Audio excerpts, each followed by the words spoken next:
Hi there, I'm Anna Prosser-Robinson for GameSpot here in the WB booth at E3 2014 with my new friend Dax. How you doing, Dax? I'm doing good.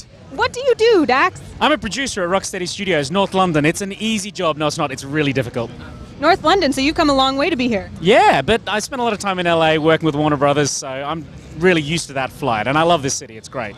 Well, we are talking today about Batman Arkham Knight. Can you tell us what the big buzz about Arkham Knight is here at E3? The big reveal that we've just made at E3 has been the reveal of battle mode. So the Batmobile was a huge feature that we've been working on for like 4 years. It's like the epicenter of the gameplay experience of Batman Arkham Knight. But the big news is that the Batmobile is capable of transformation between pursuit mode and battle mode. And battle mode is really where Batman really kicks ass with his sort of military-grade hardware and weaponry against the forces that the Arkham Knight has brought into Gotham City. I think I saw some really interesting movement that battle mode can do. Can you tell us about that? Yeah, I mean, battle mode is a completely different gameplay mode from pursuit mode. Pursuit mode is about driving fast. When you transform into battle mode at the touch of a button, you can then navigate the Batmobile in a completely different way. So it can strafe, it can dodge left and right, but mostly it's about unleashing the weaponry that it has on board to really fight back against Arkham Knight's forces. Very cool. So we've kind of got this battle tank mode, we've got this pursuit racing type mode, and then of course with Batman we're always talking about the actual fighting sequences, right? So what can we expect there? For free flow combat has always been something that we put a load of energy into because that's the thing that makes you feel like Batman, right?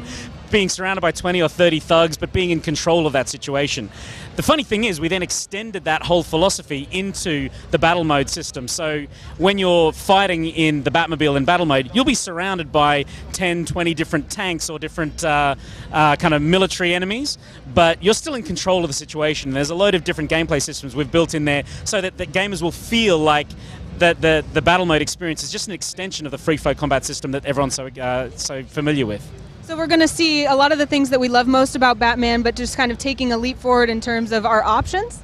Intervehicular combat, like anything's possible, and then at any time you can eject out of the Batmobile, gain insane height, glide across the skyline of Gotham City. That sense of freedom that you get when the entirety of Gotham City is yours and you can just go wherever you want, like it feels awesome, but it feels so genuinely Batman-like. Right.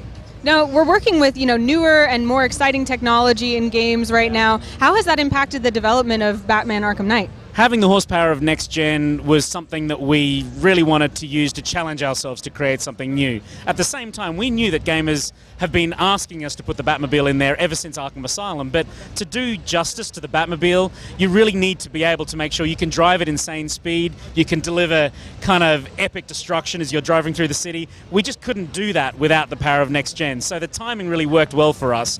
That was the thing that we decided we're going to put all of our energy into making sure the next gen experience of Batman at Rocksteady is really focused around bringing the Batmobile to life. So it sounds like it's going to be very immersive, kind of, walking around really as the Batman. As somebody who hasn't gotten to play it yet, can you tell me about that experience, how it feels to really walk around in this game? It's all about the city, that's the thing. I mean, being Batman is kind of the fantasy, that's the promise of the game, but being Batman in Gotham City means we had to create a game world which didn't just feel like a city, it's got to feel like Gotham City, and that means the weather's got to be right, it's always got to be nighttime, the sense of kind of commercial reality, kind of neon lights and signage, all of that lives within the kind of fiction of Gotham City that people know so well from movies and comics and that sort of thing. Bringing that to life in a game world is just a huge job, and it's got to be right because the atmosphere of Gotham City is unlike any other city, and if it's a bit off, people totally get it. They expect the atmosphere to be bang on. So our art team and our art director, Dave Higo, he's genuinely spent the last 4 years just making sure that is right. The rain alone has taken so much time at Rocksteady, but I think the rain is actually my favorite bit of the entire game. It's so cool. Really? Well, I love the rain. I'm really looking forward to experiencing that environment for myself. Really appreciate your time. Thank you so much, Dax. My pleasure. Thanks, Anna.